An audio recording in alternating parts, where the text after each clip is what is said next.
Episode 7 The Weight of Leadership. Scene 1 The Unsettling Discovery.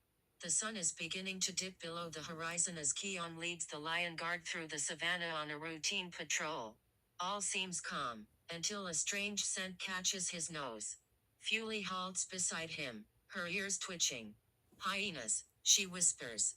They follow the trail to a rocky outcrop, where muffled voices echo through the twilight. Hidden in the shadows below, 3 rogue hyenas huddle, murmuring in hushed, almost reverent tones. The ritual's almost ready, one says. The stars are aligning, says another. Soon, Scar and Zira will walk the Pride lands again. Kyan's breath catches in his throat. He crouches lower, eyes wide. The words strike like thunder in his chest. Somehow, Scar's followers have found a way to resurrect the tyrants who once nearly destroyed everything. He motions for silence and leads the guard away. Once out of earshot, he turns to them, his voice low and urgent. This isn't just talk. They are trying to bring Scar and Zira back. If they succeed. He doesn't finish. The dread in his eyes says enough. Without a moment's hesitation, Keon breaks into a sprint, heading straight for Pride Rock. Scene 2 Kyan's reluctance. Simba is lying in the den, speaking quietly with Nala when Keon bursts in, breathless, dust clinging to his fur. Scar, Zira, they are trying to bring them back, with dark magic. Simba sits up instantly, his expression hardening. Are you certain? I heard it myself. Keon nods.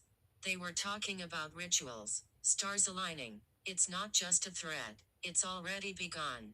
Nala's eyes widen, but before Simba can give an order, Keon steps forward, halting him with a firm tone. I can't leave, not yet. Ronnie is still recovering. The cubs are so young. If something happened while I was gone. Simba pauses, seeing the strain in Kyan's face. He remembers that same fear, long ago, when Kiara was just a cub. With a heavy sigh, he puts a paw on Kyan's shoulder. You're a father now, I understand. But the Pride lands need you too. We must be ready. Keon nods, but his eyes are still turned toward the den. Scene 3 Ronnie's recovery. Soft golden light filters into the den as Ronnie lies curled around their cubs. Her breaths are shallow but steady, and her once weakened muscles are beginning to regain strength. She lifts her head as Keon enters. You're back, she murmurs, her voice hoarse but warm. He nuzzles her gently, and the cubs squirm and coo between them. One of them stumbles to her feet for the first time, earning a small laugh from Ronnie. They're growing so fast, she whispers, watching her children with tender pride. Keon lies beside her, his body curved protectively around them. But even here, in this peaceful moment, his eyes betray his unease. He knows the world outside this den is darkening. Scene 4 Kiara and Kavu's visit. Later that day, Kiara and Kavu arrive, bringing a touch of light to the heavy air. They greet Keon and Ronnie warmly, though concern quickly overtakes their smiles. We've heard the whispers, Kiara says. Is it true? Keon nods, explaining what he overheard. The tension thickens as the reality sets in. We need you, Keon, Kavu says. Your presence would give the others hope. Keon shakes his head. I can't leave Ronnie and the cubs. Not now. Kiara gently rests her head against his. You're trying to protect your family. I get it. Her eyes flick to Ronnie. But we're all your family, too. They sit together for a while, the firelight flickering against the den walls. Kiara places a paw over Kyan's. I believe in you, little brother. And I know whatever choice you make, it'll be the right one. Scene 5 Kiara's labor. Just as the conversation settles, Kiara winces, and then cries out, collapsing to the floor. Kiara, Kavu rushes to her side. She gasps, clutching her belly. It's time. Panic erupts in the den. Kavu paces, clearly overwhelmed, while Ronnie shakily tries to sit up. Keon calms everyone, his voice firm yet gentle. Breathe, Kiara, just breathe. You're not alone. The birth is long and exhausting. But finally, under the anxious gaze of her family, Kiara gives birth to 2 healthy lionesses. Tears glisten in her eyes as she gazes down at them. They're perfect, she whispers. Even Keon, heavy with responsibility, can't help but smile. Scene 6. Kiara's realization. As the night deepens, Kiara cradles her daughters, a soft warmth blooming in her chest. Across the den, she sees Keon gently grooming Ronnie's fur, careful not to wake the cubs nestled beside her. In that moment, understanding dawns. She sees the weight in her brother's shoulders, not cowardice or indecision, but love. Fierce, protective love, and a fear only a parent can know. You were right, she murmurs to him. Everything changes when you become a parent. Keon smiles faintly, his eyes tired but grateful. For the first time, she truly sees him not just as the Lion Guard's leader, but as a father. Scene 7. The battle looms. The stars begin to pierce the night sky as the Pride lands settle under a heavy silence.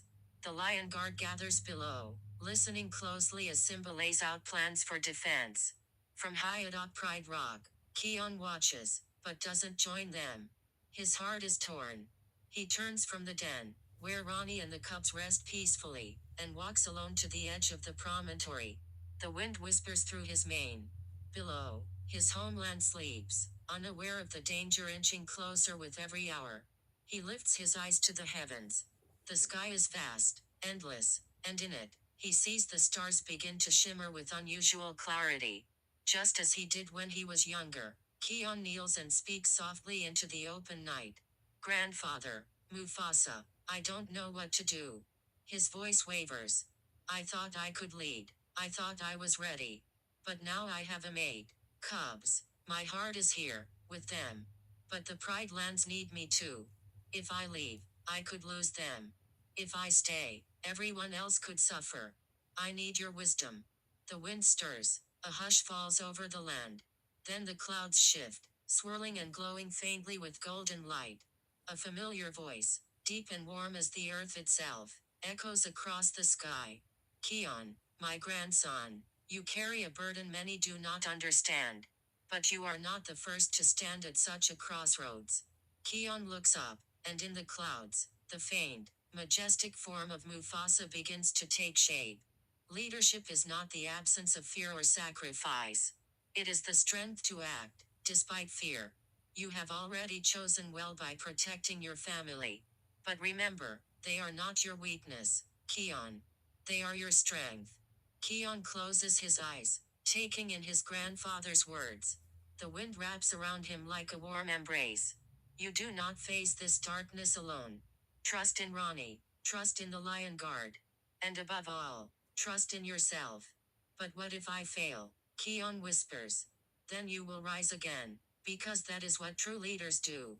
The clouds slowly part, and the vision fades, but the weight in Keon's heart begins to lift. He stands tall, no longer paralyzed by uncertainty.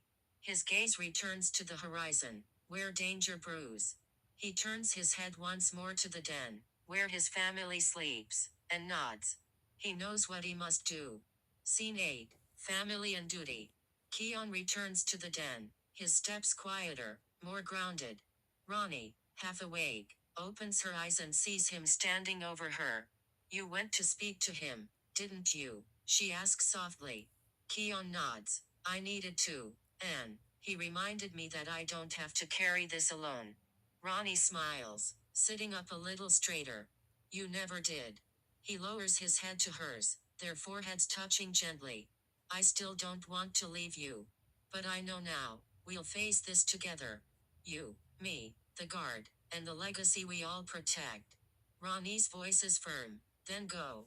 Fight for them, and come back to us. Keon steps outside once more, the dawn just beginning to touch the sky with gold. With renewed clarity, he descends Pride Rock, not alone, but as a leader, a mate, a father, and the protector of the Pride lands.